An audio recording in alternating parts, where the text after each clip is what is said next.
You ever get that feeling in your gut like something's off, but you can't quite put your finger on it? Like walking into your garage and knowing someone's been through your toolbox, even if every damn wrench is still in place. That's the feeling I had the day Jim from next door leaned over the fence and said he saw my wife having dinner with some guy downtown. Jim's harmless. Retired HVAC tech, spends more time trimming his hedges than most folks spend working a full-time job. Not the gossipy type. So when he said, "Hey Evan, think I saw Kat the other night, down at Bellucci's. She was with some guy. Looked friendly." It didn't come off like some neighborly drama. More like he was just giving me a heads up. Like maybe I'd want to know. At first, I brushed it off. Kat works in real estate. She's always meeting with people. Clients, other agents, developers, you name it. Wearing nice clothes, smiling over dinner, that's part of the job. And Bellucci's is the kind of place she'd take someone if she thought they were serious about buying something with 6 zeros. I thanked Jim, shrugged it off, and got back to patching the damn drywall in the guest bathroom. But that feeling, it stuck. Sat there behind my ribs like a nail someone forgot to pull out. Name's Evan, by the way. I'm 36, born and raised in Colorado. Been working as a handyman for going on 15 years now. You name it, I've fixed it. Pipes, fences, outlets, roofs, you get the idea. I live in a 2-bedroom ranch-style house just outside Denver. Bought it with Kat 3 years ago. It's not our dream home, just a step toward it. The plan was always to save up, trade up, and one day raise kids in something bigger. With a yard. Maybe a dog. We used to talk about it all the time, naming our kids, picking paint colors, arguing about whether we'd get a German Shepherd or a Golden Retriever. That was back when things felt good. Before she started staying late at client meetings, 3 nights a week. Before she got weirdly protective over her phone. Before she stopped looking me in the eye when I asked how her day was. I figured maybe we were just in a rut. Every couple hits one eventually. You work too much, sleep too little, and slowly turn into roommates who happen to share a mortgage. I didn't want to be that guy who accuses his wife of cheating just because the spark dimmed a little. I'm not paranoid. Never been the jealous type. But I'm not stupid either. So I called my cousin Jack. Now Jack and I, hell, we grew up together. We were practically brothers. He works security gigs, odd jobs, cash work. Not exactly James Bond, but he's got a decent eye and a knack for staying under the radar. I told him what was going on, asked if he'd mind keeping an eye on Kat for a bit. Just to put my mind at ease. He didn't hesitate. "Of course, man. I got you," he said. "You don't need to stress. She's probably just busy. I'll check it out." He tailed her for about 2 weeks. Told me where she went, who she met, when she came home. According to Jack, it was all clean. Work meetings, gym, home. Nothing suspicious. Nothing romantic. No red flags. I remember the exact moment I let myself believe it. I was sitting in the garage, drinking a cheap beer, staring at the box of baby stuff we'd bought on sale 2 years ago, little onesies, a crib mattress we hadn't even unwrapped. I smiled. Thought maybe I'd been imagining things.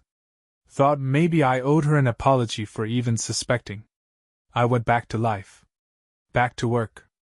Back to fixing the broken bits of other people's houses while trying not to think about the cracks in my own. And then it happened again.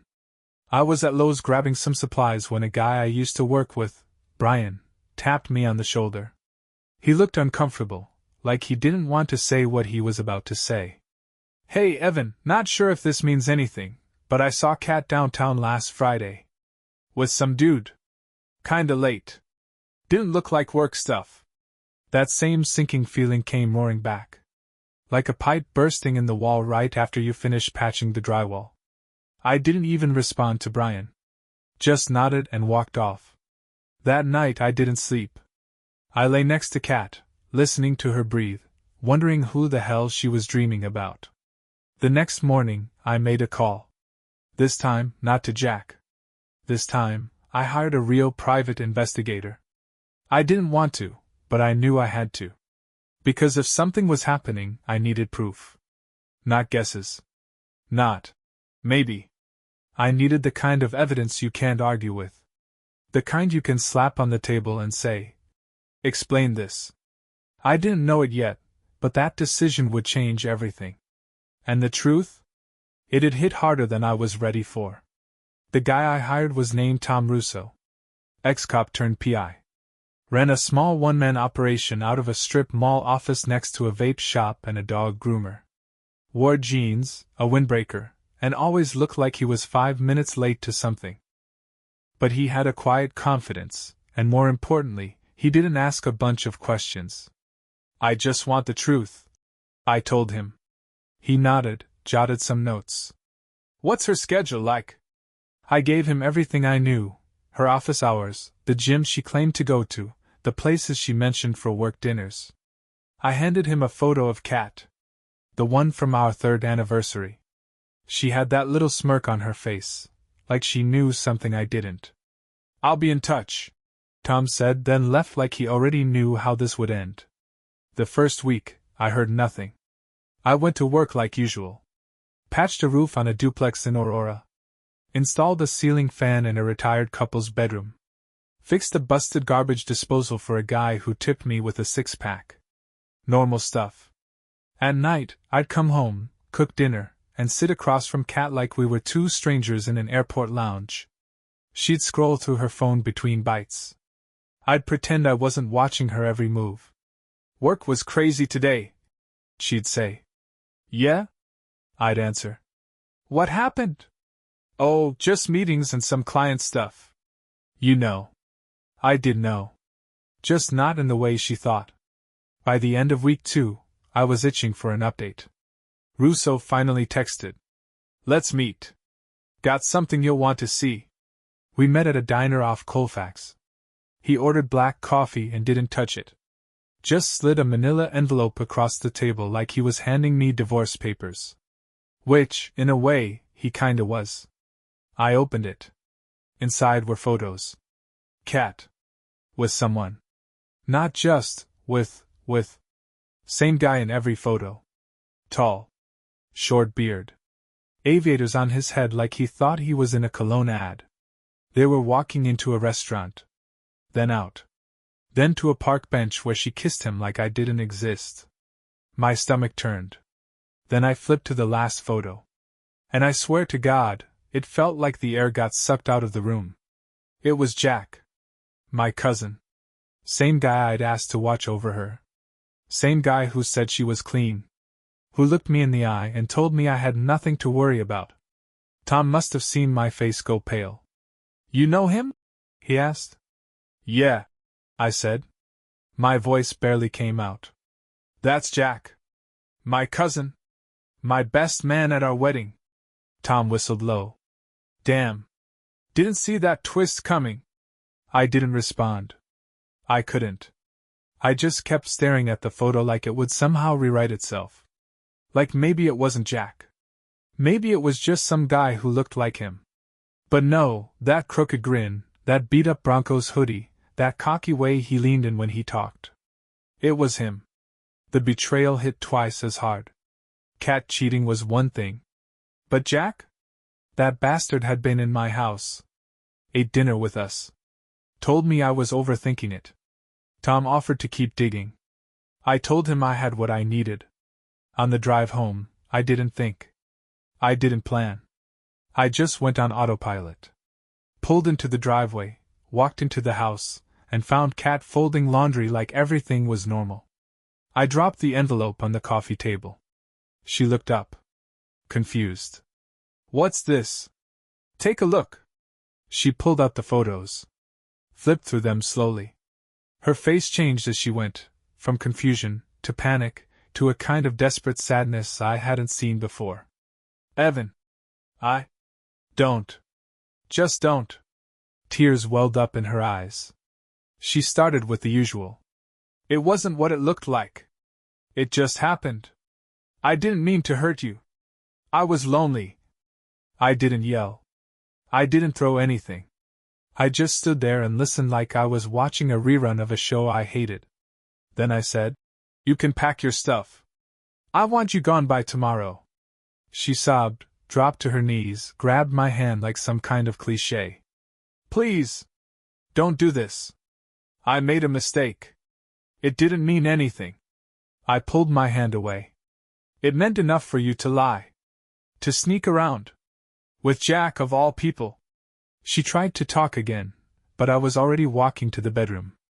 Closed the door. Sat on the edge of the bed while her crying echoed down the hall. That night I slept on the couch. Not because I had to. Because I couldn't lie one more second in that bed.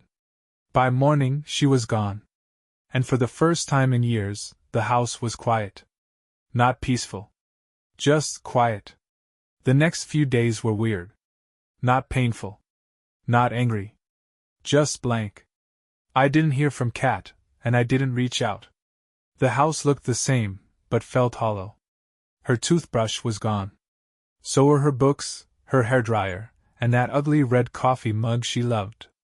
But the real stuff, the kind you can't pack, was still there. The memory of her humming while she made eggs. Her coat still hanging in the hall in my mind, even if it wasn't really there. I didn't talk to anyone for a while. Didn't want the sympathy, didn't want advice. Definitely didn't want to explain how I'd been dumb enough to send Jack to keep an eye on my wife, while he was already keeping more than just his eyes on her. But people talk. Word got around. I got a call from my uncle, Jack's dad, asking if everything was okay. I kept it short. You might want to have a talk with your son, I said. What's that supposed to mean? It means he's been screwing my wife. Or I guess ex-wife now. Silence. A long one. Jesus. Evan, I didn't know. I swear. I know. Doesn't matter. Just thought you should hear it from me. I hung up before he could say anything else. I wasn't angry. I wasn't sad. I was just done. Kat tried to contact me. Of course she did. She started with the long texts, apologies, explanations, half-baked rationalizations. I never meant for this to happen. You were always working, and I felt like you weren't really there anymore. It was a moment of weakness. Then came the calls. I didn't answer a single one. After the fourth voicemail, I blocked her number.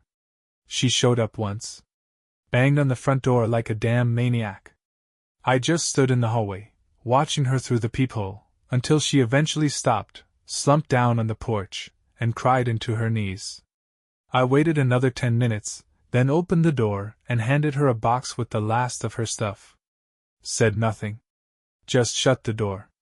And that was that. For a while, life became mechanical. Wake up. Work. Eat. Sleep. Repeat.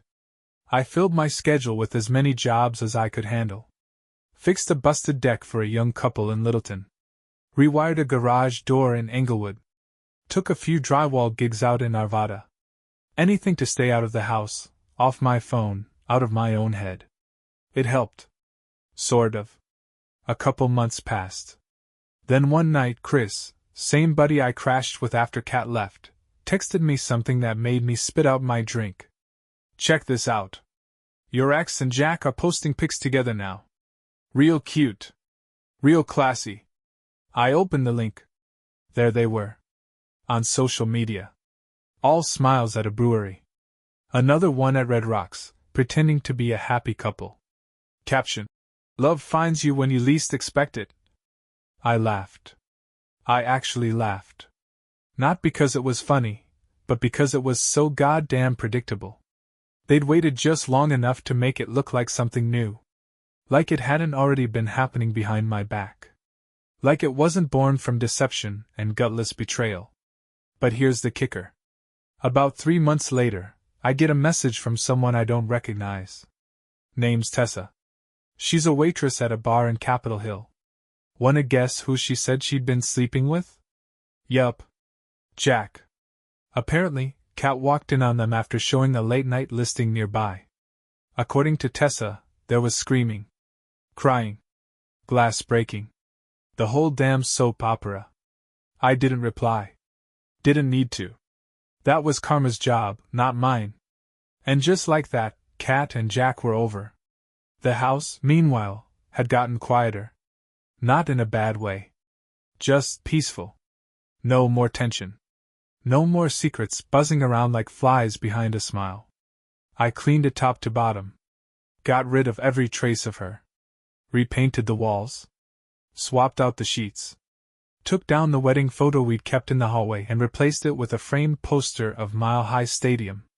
Felt damn good, too. And just when I thought life was done throwing curveballs, I walked into a gas station one Tuesday afternoon and heard a voice say, "Evan? Holy crap, is that you?" I turned around. And there she was. Sarah McAllister. Sarah McAllister. I hadn't seen her since we were teenagers. We used to live on the same street. Her parents had that greenhouse with the weird lawn flamingos. She was a couple years younger than me, always flying down the sidewalk on her purple bike with streamers on the handlebars, yelling at her brothers like a drill sergeant in pigtails. Now she was standing in front of me in the middle of a gas station, holding a cold brew and a pack of gum, looking like the past 20 years had turned her into someone sharper, calmer, but still very much her. "Wow," I said. "Sarah. I almost didn't recognize you." She smiled, wide and real. "Yeah, well, no more braces, no more band t-shirts, and I guess I gave up on purple bikes." I laughed. "I didn't give up on busted trucks and bad haircuts, so, balance." We stood there awkwardly for a second. Not the bad kind. Just that moment where two people tried to catch up with everything time stole from them. "You still around Denver?" I asked. "Moved back a few months ago. Divorce happened. Got tired of pretending California was just going through a phase," she said, adding air quotes. "Join the club," I said. "You divorced too?" "Yeah," she said, nodding. 2 years ago." "You?" I paused for a second. "Couple months. Messy." She didn't push. Just gave me that kind of look like she knew exactly what messy meant without asking. We talked in the parking lot for maybe half an hour.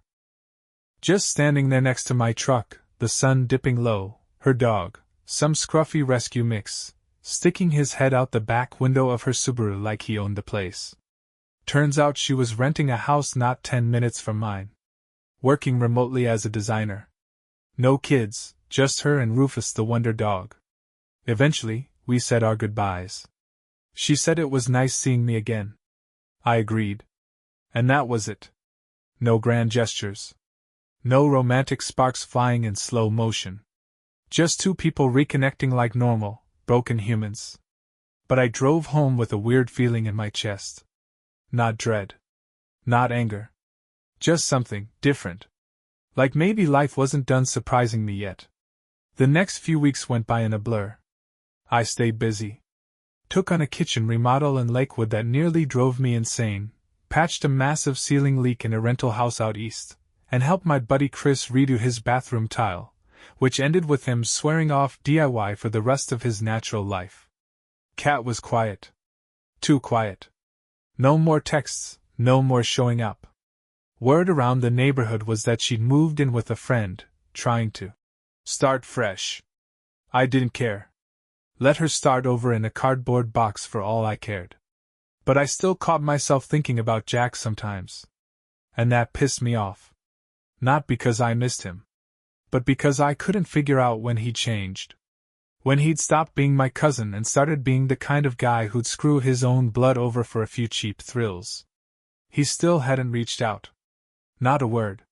Part of me expected him to show up one day. Maybe drunk, maybe full of fake apologies. But he didn't. He just disappeared, like a rat under the floorboards once the lights come on. One day, I was grabbing lunch at this greasy diner I like, place called Big Mike's, home of the best heartburn in Colorado, when my phone buzzed. Unknown number. Normally I ignore that kind of thing, but something made me swipe. "Evan?" It was Sarah. "Hey," I said, surprised. "How'd you get my number?" "You left your business card on the gas station counter. I wasn't stalking you," she added, laughing. Well, damn, that's a hell of a coincidence. Yeah, or fate. Either way, I was wondering if maybe you'd want to grab a coffee or something sometime. No pressure. I paused. Not because I didn't want to. I did. But I hadn't done the whole dating thing since the iPhone 4. And after everything with Kat, I wasn't sure I had it in me. But then I thought about how easy it had been to talk to her. How real she felt, compared to all the noise lately. Yeah, I said. Yeah, I'd like that. She laughed, kind of nervous. Cool. I know a spot that lets dogs on the patio. Of course she did. We met on a Saturday. Late morning, small coffee shop with too many plants, and not enough parking. Sarah showed up in jeans, a flannel, and boots that looked like they'd seen both snow and heartbreak. Rufus trotted beside her like he owned the block. She hugged me. Nothing heavy. Just a simple, glad you came, kind of thing. Still, it threw me a little. I wasn't used to warmth without strings anymore. We grabbed drinks, mine black, hers some fancy oat milk situation, and sat out on the patio. Rufus curled up under the table and promptly started snoring. It wasn't a date. At least, that's what I kept telling myself. But we talked like we were trying to catch up on 2 decades in an hour. She told me about her divorce. How her husband grew apart, which, according to her, meant he bought a motorcycle, got a new haircut, and started texting someone named Marissa. She didn't cry when she told me. Didn't even sound bitter. Just resigned. I told her about Kat. About Jack. Gave her the short version, but it was enough. She didn't say much, just nodded, gave a low whistle at the part where I said my cousin was the other man. That's a special kind of betrayal, she said. I agreed. We sat there for a long time. I don't know how long. Long enough for my coffee to go cold and for Rufus to wake up, stretch, and burp like a trucker. At one point, Sarah looked at me and said, "You know, you're not nearly as wrecked as you should be." I shrugged. I've been wrecked. I just got tired of staying there. She smiled. That's good. Some people never leave. After that, we started seeing each other once or twice a week. Nothing formal. Just grabbing a beer, going for a walk, helping her fix a leaky faucet, that kind of thing. It felt easy. Uncomplicated. I didn't feel like I had to be anyone other than who I was. Still, I was cautious. Not with her, with me. After Kat, I'd lost trust in my own judgment. Like, if I could miss something that big for that long, what else was I blind to? Sarah never pushed. Never pried. She just showed up. And after what I'd been through, that alone meant more than I could say. Meanwhile, life moved on. I picked up more jobs, saved more money. The dream of buying a real house, my house, was back on the table. Only now, I wasn't thinking about nurseries or kitchen paint colors. I was thinking about quiet. Peace.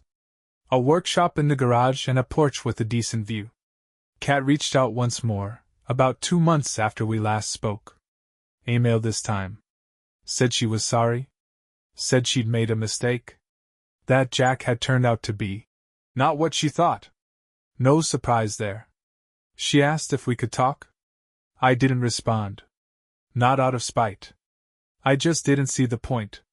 The version of me that would have picked up that call didn't live here anymore. He packed up and moved out the day she kissed someone else, and called it an accident. Jack, from what I heard, left town. Probably too embarrassed to face anyone who knew what he did. I didn't ask around. Didn't care. Let the vanish. One night, I came home from a long day installing tile in some overpriced condo, and there was a Tupperware container on my porch. Inside, lasagna. A note taped to the top, written in blocky handwriting. You looked tired the other night. Thought you could use dinner. No pressure. S. I stood there staring at it for a second. Then I laughed. A real laugh. First time in weeks. That night I ate it on the couch with my feet up, dog-tired and full, and realized something. For the first time in a long damn time, I didn't feel broken. just healing. By the time fall rolled in, the air got crisp, the jobs got slower, and Sarah and I had somehow settled into a rhythm without even trying. We weren't a couple, not officially. But I knew what time she walked Rufus. She knew when I had long days. She'd leave soup on my porch when I was too tired to cook. I'd fix her back gate when it got stuck after a windstorm. We didn't define it. We didn't need to. Sometimes, that's what makes it work. The first time she kissed me, it caught me off guard. We were in her driveway, both holding mugs of tea like we were 60-year-old retirees. I said something dumb about her neighbor's Halloween decorations, and she laughed, and just leaned in. Simple. No build-up. No big swell of music. Just lips, warm and soft, and a quiet moment that felt right. She pulled back and said, "Sorry, I don't know why I did that." I said, "Don't be." And that was that. We didn't talk about it again for a while. Didn't need to.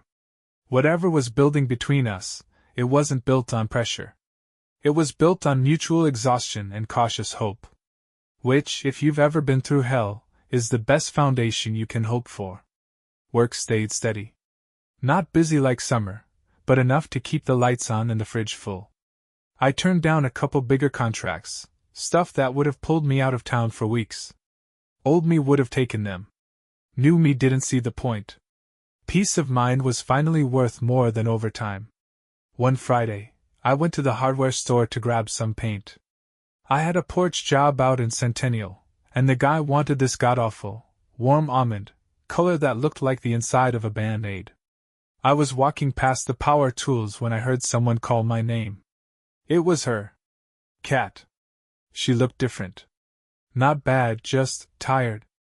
That kind of tired you can't fix with sleep. Her hair was tied up, no makeup, hoodie, flats. She looked like someone who used to try hard and stop somewhere along the way. "Hey," she said. I nodded. "Hey." We stood there for a beat too long. "How've you been?" she asked. "Good," I said. "Working. Staying busy." She nodded. "I heard about you and Sarah." That caught me off guard. "From who?" "People talk." "Right. People always do." She looked down at the floor tiles. "I just wanted to say I'm sorry. For everything. What I did, it was selfish. I wasn't in a good place, but that doesn't excuse it." I didn't say anything. What was there to say? I wasn't going to dig up the past for some half-hearted closure ceremony in aisle 7 of Lowe's. "I just thought you should know I regret it," she added. "Especially losing you." That part landed heavy, but not how she probably intended. Because I didn't feel anger. Or sadness. Or longing. I felt nothing. And in a weird way, that was the clearest sign I'd moved on. "I hope you figure things out, Kat," I said. And I meant it. She gave a small nod and walked away, her shoes squeaking against the linoleum. I watched her go. Not out of nostalgia. Just to be sure she was really leaving. That night, I told Sarah about it. Not in a dramatic way. Just the facts. She listened, then shrugged. She missed her shot. And that was all she said? God, I liked her. Winter came early that year. First week of November, we got hit with a cold front that dropped the temp to 20, and froze every damn thing that wasn't nailed down. Work slowed to a crawl. People don't tend to call their handyman when there's snow piling up unless it's an emergency. I shoveled more driveways than I fixed sinks that month, just to keep the money moving. Sarah, meanwhile, seemed to come alive in the cold. She loved it, bundled up in thick scarves, wool beanies, cheeks red like she just hiked Everest. She made snow seem romantic. I made it look like a pain in the ass. That became a running joke between us. We weren't playing house or pretending to be anything we weren't. No toothbrush at my place, no talk of where this is going. It was unspoken, but we both understood, this wasn't a rebound thing. It was a slow rebuild, one where either of us was in a rush to hang curtains and start picking out baby names. But I'll tell you this, those nights when she came over, when we just sat in the living room drinking coffee with Rufus snoring on the floor, Those were the calmest hours of my year. No drama. No games. No pretending everything was fine when it wasn't. Just real people, being real. I started doing small repairs around her house without her asking. She'd catch me recaulking a window or tuning up the furnace filter, and just shake her head. "You know you don't have to fix everything, right?" she'd say. "I know," I'd reply. "But I'm good at it." Truth was, fixing things made me feel in control. After everything with Kat and Jack, after months of second-guessing myself, patching drywall and tightening bolts made sense. It had clear steps, a beginning and an end. You put in the work, and you saw the result. Emotional stuff? Not so simple. One day, out of nowhere, I got a letter in the mail from Jack. I almost threw it out without opening it. But curiosity got the better of me. The handwriting on the envelope looked like he scribbled it while hiding behind a dumpster. Inside was a folded sheet of notebook paper. No return address. "Evan, I know I've got no right to say anything to you. What I did was beyond wrong. I've been thinking about writing this for months, but every version sounded like an excuse, and that's the last thing you need from me. I messed up. I messed up bad. And I lost more than I ever imagined I could. I don't expect forgiveness. I just needed to say I'm sorry. Not to make me feel better, but because you deserved more than what I gave you. I hope you find peace. Jack." I sat with that letter in my hand for a while. Then I fed it into the wood stove, watched it burn, and didn't think about it again. Because here's the thing, people can apologize. They can mean it.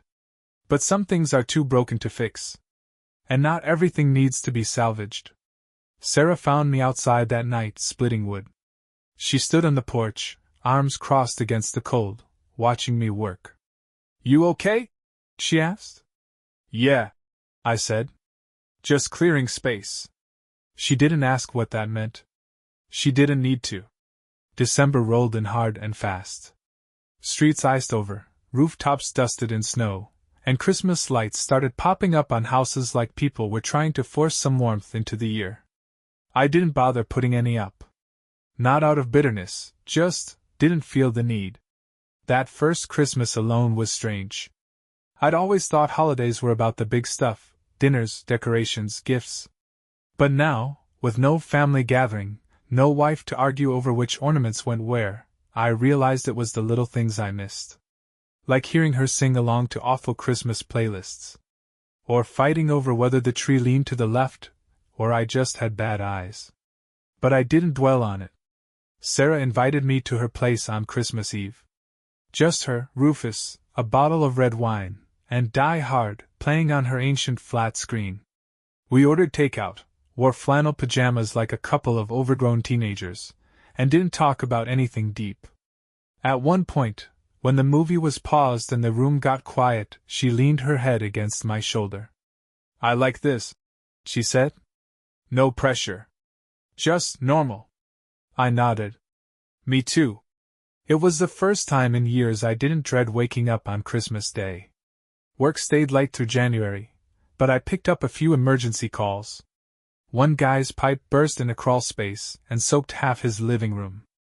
Another lady managed to fry her entire breaker panel trying to DIY her way through a ceiling fan install. There's always someone who thinks YouTube can replace experience. I don't mind. Keeps me employed. One morning, Sarah and I grabbed breakfast at this little hole-in-the-wall diner. Nothing fancy, just strong coffee and eggs that came out with attitude. We sat in the booth for hours, talking about nothing. Somewhere between the second refill and my third piece of toast, she asked me something that caught me off guard. "Do you ever think about starting over? Like, completely?" I looked up. "You mean like leaving town?" "Maybe. Or buying land somewhere. Starting a new kind of life. One that doesn't look like what we planned in our 20s. I thought about that for a second. "Yeah. More lately, actually." She smiled. "You ever think about doing that with someone else?" I didn't answer right away. Not because I didn't know. But because saying yes out loud felt like closing a door I'd been standing in too long. "I do now," I said. She didn't say anything after that. Just reached across the table and took my hand like it was the most natural thing in the world. That's when I realized something. Kat and I never talked like that. We made plans, sure. But they were always based on next steps, money, square footage, future-proofing. Never about possibilities. Never about what if we stopped chasing and just started living. Sarah made life feel lighter. Less like a list of obligations and more like something you got to build however you wanted. And I didn't feel like I had to impress her, or fix her, or prove anything. Just had to show up. That's all she ever asked for.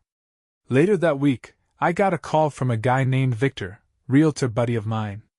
He'd found a fixer-upper outside the city. Decent bones. Big lot. Quiet area. Needed work, but nothing I couldn't handle. You interested? He asked. Maybe, I said. You think it's the kind of place someone could turn into a home? There was a pause. Evan, he said. That's the only kind of place it is. I drove out to see the place that weekend.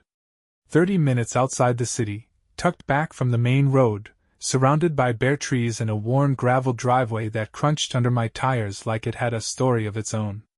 The house looked tired. Like it had been waiting for someone to give a damn again. Peeling paint, cracked steps, a front door that leaned just a little too far to the right. Roof needed patching. Windows weren't sealed right. Fence in the back had collapsed under the weight of one too many storms. But damn if I didn't love it the second I stepped out of the truck. It wasn't pretty. But it had good bones. It had potential. And after everything I'd been through, I respected the hell out of potential. I stood there for a while with my hands on my hips, walking the perimeter, checking the foundation, peeking in windows. I wasn't just looking at a house. I was seeing what it could be. A workshop in the garage. A porch with room for chairs and a cooler. A yard where maybe one day a dog, or hell, a kid, could run around and get muddy. I called Victor that night. Told him I was in.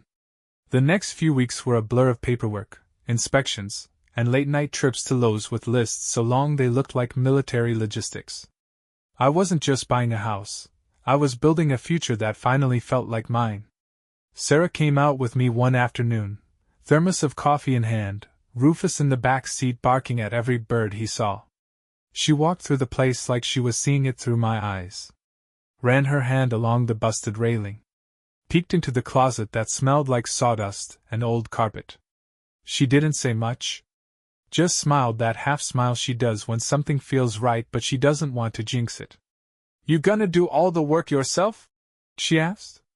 Probably, I said. Gonna take time. I've got a sledgehammer in my garage if you need a hand. I laughed. You any good with drywall? She raised an eyebrow.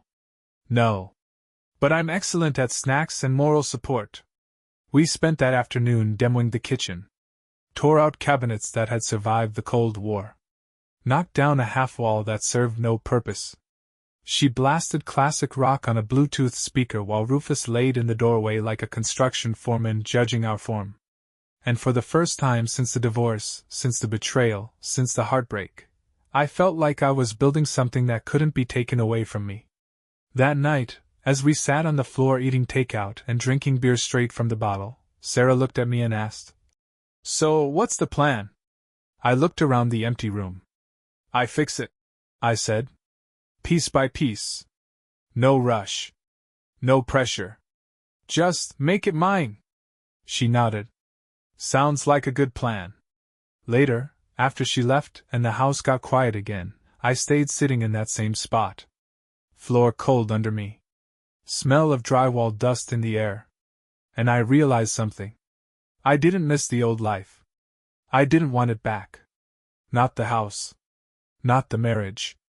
Not the version of myself that tried so damn hard to be everything to everyone except me. This place, this project, this new rhythm of life, it wasn't a replacement. It wasn't a cover-up. It was mine.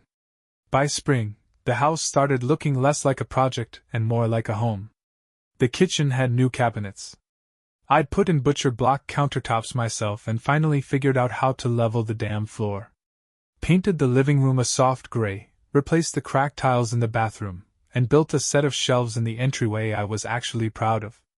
It wasn't fancy, but it was solid. Functional. And best of all, mine. Sarah kept coming around. Sometimes to help, sometimes just to sit on the porch with coffee and watch the sun come up. We never labeled anything, never made some big declaration. It just became normal. Comfortable. Every so often, I'd catch her staring at the place with this quiet look, like she could already see it finished. Like she could imagine it being more than just walls and tools and progress reports. I think I could, too. We never talked about the past much anymore. Not because we were pretending it didn't exist, but because it just didn't run the show anymore. Kat was gone. Jack was gone. That old version of me, the one who bent over backward trying to earn something he'd already given freely, he was gone too. And I didn't miss him. One Saturday afternoon, I was at the hardware store picking up some trim when I saw Kat. She didn't see me. Or maybe she did and looked away. Either way, I didn't stop. Didn't wave. Didn't say anything. I didn't feel anything, really. Just a faint tug of recognition, like seeing an old jacket you used to wear that doesn't fit anymore. She passed by. I kept walking. That was that. Later that week, I was driving back from a job and took the long way home, through the old neighborhood. Maplewood Lane. Where I grew up. Where everything felt so big when I was little. I hadn't been there in years, but something made me slow down as I passed a familiar white house with faded blue shutters and a crooked mailbox. That was Sarah's old place. Before either of us had driver's licenses. Before heartbreak and mortgages and infidelity and second chances. And just like that, the memory hit me. 12 years old? Me, riding past on my bike, watching her try to teach her little brother how to ride his. She yelled, he cried, she cheered when he went 2 feet without falling. I remember thinking she was the loudest girl I'd ever met. And the coolest. I had a crush on her even then. Never said a word. Now here we were, decades later. 2 broken-in adults with miles behind us and calluses in the same places. And somehow, we ended up sitting on my porch drinking coffee like it was the most natural thing in the world. Funny how life circles back around like that. We didn't make any big speeches. Didn't talk about moving in, or marriage, or next steps. Just shared the space we were in. And that was enough. One evening, as the sun dipped low behind the hills and the shadows stretched long across the yard, Sarah looked over at me and said, "You ever think about how weird this is? How we ended up right back in each other's orbit?" "Yeah," I said. "Weird in a good way, though." She nodded. "You think that's it? You and me?" I thought about it for a second. Looked out at the porch I'd rebuilt, the fence I'd reinforced, the house I'd dragged back to life. "I think this time," I said, "we're starting from the right place."